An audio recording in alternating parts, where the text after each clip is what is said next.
this video, we're going to be looking at the International View of Governance Codes to just give you some idea of what exists across the globe. And we'll note some surprising similarities, even in places that have a quite large difference in the way that you'd expect them to be, because of the way they manage their companies, especially in the field these days of accounting view. The OECD is an international organisation. Its statements show that the need for corporate governance is spreading, and that though there are different approaches worldwide, there are common interests.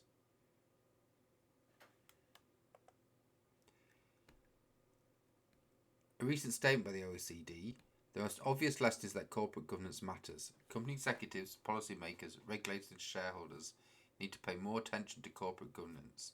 When times were good, it seems that many took their eye off the ball, and now we see the consequences. A firm's rising share price is not necessarily a sign of good corporate governance. History tells us that it could actually be the opposite. So what is it's telling us then? Well, the OECD has identified a number of governance issues. These are related around corporate risk management. Are companies still taking too many risks, and to a certain extent moral hazard, causing them believe that governments will clear up their risks, and if they believe that governments will clear up their risks, there's no limit to them taking risks.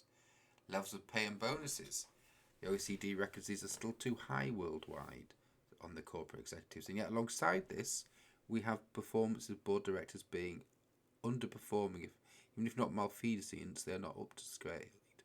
And yet at this time in the UK, in the city of London, many of the companies are complaining they cannot pay, because of the regulations, high enough salaries to attract the talent they need from the US, where pay is much, much higher for corporate executives.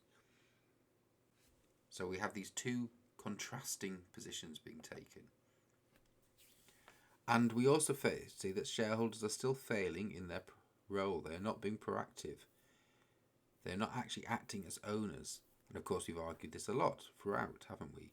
That the shareholders are very much acting as Burl-style speculators, and that therefore for shareholder value, for the getting corporate control to be effective, shareholders need to take their responsibilities seriously and act as owners, even if we dispute the legal definition of a shareholder as an owner. So what are the big questions then that we're going to be looking at? So why does the OECD matter to us? Because it is an international corporation, because it is an international organisation that is committed to developing the world economy, to both growing economies and to reducing poverty, reducing inequalities, improving corporate governance. So it's very important what it has to say. But it's also worthwhile for us to look at what is the basic European view, and also take a look at the United Nations view, which is a much more developmental view, a much less financial oriented view. So what can we look at those views?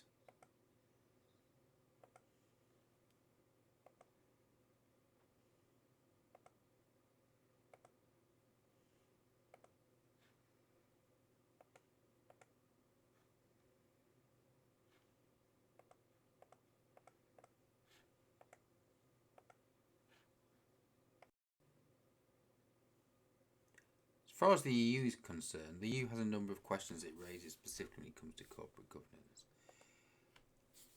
One of the questions that has concerned the EU for a number of times is that the large number of boards that a single director may sit on. This results in situations that are most obviously contradictory when they are setting each other's salaries. A director, for CEO of one company, is also on the pay committee of another company. They can generally overall start to push the level of CEO's pay up and make the comparison, give the comparison a moving target. Once my company says they'll pay the average, well, if I get the pay increase at several other companies, the average is higher. That can be the attitude it's done. So how many boards should we limit the number of boards a director may sit on? Are we looking at too powerful people, where we've got chairmen of the board directors also being the chief executive officer? If the board director is supposed to monitor the management, then if the management are also control the board directors, we have really serious problems. One of the EU arguments is about diversity on the background, and this is a question we ask ourselves. Do we think that actually having greater diversity, more women, more individuals with different backgrounds, could improve the function and efficiency of board directors. This would fly in the face of poor old Chandler, who believed that actually having the same group of people from the same schools and universities, friends in and outside the industry, working together was the actual best way of managing companies. But actually we're seeing that this has caused a great number of problems. And are we looking at strong supervisory authorities? Whereas the EU is building on this, and we see places like China having very great crackdowns on independence. There is US-UK model is starting to pressure and push for the watering down of some of the regulations that already exist. So the United Nations has seen a number of multilateral and national financial reform efforts, and they have identified specific areas of corporate governance requiring reform at financial institutions. In particular, reform efforts should focus on A. Strengthening board oversight and management, B. Positioning risk management as a key board responsibility, and C. Encouraging remuneration practices that balance risk and long-term performance criteria. They have also identified that weak shareholder rights limit the ability of shareholders to hold boards to account, while fairness and transparency in financial markets inspire investor confidence and facilitate increased investment. Regulators can improve the mechanisms through which shareholders are able to influence corporate governance and also encourage shareholders to take a more active role in the governance of their portfolio companies. Governance-related reform efforts that initially focused on financial institutions have fueled reform efforts targeted also at non-financial institutions. Policymakers can use the momentum created by the financial crisis to address corporate governance problems that prevail more generally. There's been a recent international convergence in thinking about corporate governance problems and remedies, which to a large extent have been driven by multilateral financial reforms, such as those of the G20. International standard-setting bodies can promote convergence by designing principles-based guidance that is globally applicable but can be implemented in particular national and regional contexts. While the primary targets of governments related to financial reform efforts are financial institutions in developed countries, there is the recognition that the governance principles being promoted are applicable to corporations operating in emerging markets. In tailoring reforms to their own markets, policymakers in emerging markets should take into account certain factors, such as concentrated ownership, rights of minority shareholders, problems in enforcement regimes, and the important role of the state as owner. Several national corporate governance reform efforts are, for the first time, using the language of sustainability and stakeholder governance. There's a need to transform the concept of sustainability into more concrete measures of corporate performance and embed sustainability into a new model of stakeholder governance. Sustainability and stakeholder governance start to suggest there might be a move towards either a stakeholder approach or a new capitalist approach. Sustainability is often an area that looks at what shareholders want away from their initial profit basis. So at that point of view, it is extremely important. Governance is now international. The US is still primary recipient of FDI, but China is growing fast. A decade or so ago, it is widely thought that corporate convergence practices around the world would gradually converge on the United States model. After all, the US Securities and Exchange Commission have existed since 1934. Sound corporate regulation reported practice evolved, and American governance practices were being promulgated globally institutional investors. But that was before the collapse of Enron, Langdon, other places like WorldCom, the subprime financial catastrophe, and the ongoing global economic crisis. A decade ago, it was also believed that the world would converge with US practices because the world needed access to American capital. It's no longer the case.